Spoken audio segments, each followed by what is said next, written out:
بسم اللہ الرحمن الرحیم۔ السلام علیکم ورحمۃ اللہ وبرکاتہ۔ موت سے لے کر دفن کرنے تک کے کام، کسی بھی انسان کی موت کی اطلاع ملنے پر انا للہ و انا الیہ راجعون کہیں۔ جو ہو چکا اس کی تحقیق اور کھوج میں فی الحال وقت ضائع کرنے کی بجائے مدرجہ ذیل امور کی طرف توجہ کرنی چاہیے۔ مرنے والے کی آنکھیں فوراً بند کر دیں اور ہاتھ اور پاؤں سیدھے کر دیں۔ ایک چوڑی سی پٹی میت کی ٹھوڑی کے نیچے سے نکال کر سر کے اوپر باندھ دیں تاکہ منہ کھلا نہ رہے۔ دونوں پاؤں قریب کر کے ایک اور پٹی کی مدد سے باندھ دیے جائیں۔ بعد میں غسل کے وقت یہ پٹیاں کھول دی جائیں گی۔ میت کو چادر سے ڈھانپ دیں۔ حادثہ کے اثرات یا موت کی سختی کی وجہ سے میت میں کوئی تغیر و تبدل نمودار ہو گیا ہو اور دوسرے لوگ بار بار دیکھنا چاہیں تو انہیں ایسا نہ کرنے دیں۔ میت کو ڈھانپا رہیں۔ قریبی پڑوسیوں کو فوراً اطلاع دیں۔ ممکن ہے وہ تجہیز و تکفین اور آپ کے اور میت کے قریبی رشتہ داروں کو اطلاع کرنے میں آپ کی مدد کر سکیں۔ جتنی استطاعت و ہمت ہو نفل نماز کم از کم 2 رکعت پڑھ کر اللہ تعالیٰ کے حضور نہایت عاجزی سے اپنے لیے مدد مانگیں کہ وہ اس غیر متوقع صدمہ کو برداشت کرنے کے لیے آپ کو صبر و ہمت کی توفیق دے۔ میت کے چھوڑے ہوئے مال میں سے کفن دفن کے اخراجات پورے کر لیں۔ اس کے بعد میت کے ذمہ کوئی قرض، ادھار یا کسی قسم کے واجبات جن کا آپ کو علم ہو تو ان کی ادائیگی اس کے بقایا مال میں سے کر۔ بالفرض میت نے اتنا مال نہیں چھوڑا کہ یہ تمام اخراجات پورے ہو سکیں تو رشتہ دار اور دوسرے مسلمان اس کی طرف سے یہ ادائیگی کریں۔ میت نے اگر وصیت لکھ رکھی تھی تو جلد از جلد پڑھ لی جائے۔ ہو سکتا ہے کوئی بر وقت کرنے والا کام ایسا ہو جو اس کی خواہش کے مطابق ہو جائے، مثلا اسے بچوں میں سے کسی خاص بچے سے غسل کرانے کی تمنا ہو، یا نماز جنازہ کی امامت کے لیے اس نے دیندار بھائی یا دوست سے درخواست کی ہو، یا اس نے خاندان والوں کو اس موقع پر غیر شرعی رسموں سے منع کیا ہو وغیرہ۔ وصیت میں اگر کسی ایسی خواہش کا اظہار کیا گیا ہے جو شریعت سے ٹکراتی ہے تو اس پر عمل نہیں کیا جائے گا۔ عزیزوں کے بر وقت پہنچ جانے پر دفنانے کی جگہ اور نماز جنازہ کا وقت باہم مشورے سے متعین کر، لیکن دور دراز کے رشتہ داروں کے انتظار میں تاخیر کرنے یا سرد خانے میں ڈلوانے کی بجائے جلد دفنانے کی انتظامات کریں۔ کوشش کی جائے کہ جس علاقے میں میت کی وفات ہوئی وہیں اسے دفن کیا جائے۔ میت کی طرف سے ماضی میں اگر کسی کی حق تلفی ہو گئی ہو تو جنازے کے شرکاء سے درخواست کریں کہ وہ کھلے دل سے میت کو معاف کریں۔ شرکاء کی آمد و رفت کے پیش نظر اس درخواست کو دہراتے بھی رہیں، نیز اس کی مغفرت کے لیے خود دعا کرنے کے علاوہ تعزیت کرنے والوں سے بھی دعا کی درخواست کریں۔ مرد کو مرد اور عورت کو عورت غسل دے گی۔ بیوی خاوند کو اور خاوند بیوی کو غسل دے سکتا ہے۔ غسل کے پانی میں بیری کے پتے ڈالنا مسنون ہے۔ تھوڑے پانی میں بیری کے پتوں کو جوش دلا کر اسے غسل کے پانی میں ملا دیا جائے۔ میت کو نہلانے والا تختہ سر والی جانب سے قدرے اونچا ہو تاکہ استعمال شدہ پانی کے ساتھ نجاست بھی بہہ جائے۔ غسل میں مدد کرانے والوں کے سوا کسی دوسرے کی موجودگی مکروہ ہے۔ غسل کرانے والا دیندار اور قریبی عزیزوں میں سے ہونا چاہیے۔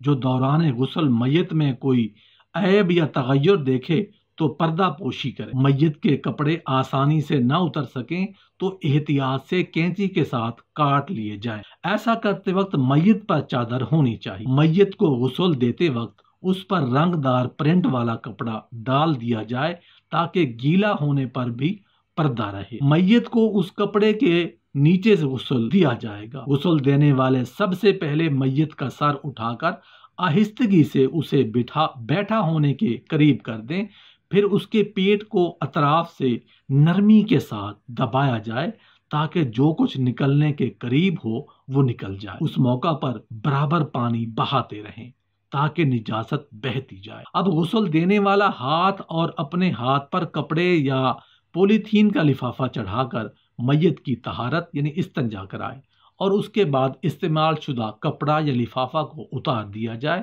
اور دوسرا لفافہ یا دستانہ پہن لیا جائے۔ خاتون میت کے غسل سے پہلے بندھے ہوئے بال کھول دیے جائیں۔ غسل دلانے والے غسل کی نیت کر کے بسم اللہ پڑھ لیں۔ داہنی طرف سے شروع کراتے ہوئے نماز کی طرح کا وضو کرایا جائے۔ ناک اور منہ میں پانی نہ ڈالا جائے بلکہ کپڑا یا روئی تر کر کے اس سے دانتوں اور نتنوں کو صاف کر دینا کافی ہے۔ صاف روئی ناک اور کانوں میں لگا دی جائے تاکہ دوران غسل پانی اندر داخل نہ ہو۔ صابن کی جھاگ یا شیمپو سے سر کے بال اور داڑھی کو آہستگی سے انگلیاں پھیر کر دھویا جائے۔ پہلے میت کے سامنے کے داہنے حصے کو دھویا جائے۔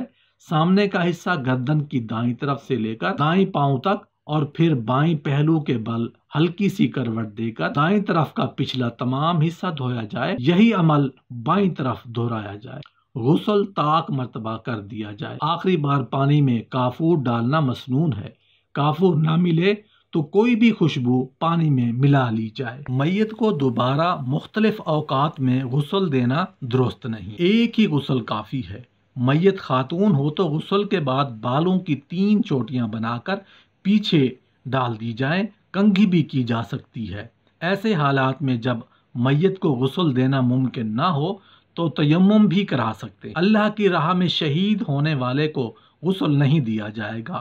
کفن کے لیے صاف ستھرا سفید کپڑا استعمال کرنا افضل ہے۔ نیا اور سفید کپڑا میسر نہ ہو تو پرانا دھلا ہوا اور رنگ دار یا دھاری دار کفن بھی استعمال کیا جا سکتا ہے۔ نامکمل اور ناکافی کفن علاوہ کسی مجبوری کے ناپسندیدہ ہے۔ کفن کے لیے کپڑے کی مقدار یا پیمائش اتنی کافی ہو کہ میت کا تمام جسم آسانی سے ڈھانپا جا سکے۔ کفن میں مرد کے لیے 3 اور عورت کے لیے 5 کپڑے استعمال ہوتے ہیں۔ عورت کا چوتھا کپڑا سر کا رومال اور 5واں کپڑا وہ حصہ ہے جو قمیض کے نیچے رہتا ہے، جس سے عورت کے سطر کا تمام حصہ باندھا جاتا ہے۔ یہ سب میسر نہ ہو تو ایک کپڑا ہی کافی ہے۔ کسی ہنگامی حالت یا سفر کے دوران میتیں زیادہ اور کفن کم ہوں تو ایک ہی کپڑے میں ایک سے زیادہ میتوں کو دفنایا جا سکتا ہے۔ کفن میں لپیٹنے سے پہلے میت کا گیلا جسم صاف کپڑے سے خشک کر لیں۔ میت کو 3 مرتبہ خوشبو کی دھونی دی جائے۔ یہ ممکن نہ ہو تو عطر وغیرہ لگا جا سکتا ہے۔ شہید کو کفن کی ضرورت نہیں، وہ انہی کپڑوں سمیت ایک چادر میں لپیٹ کر دفنایا جائے گا۔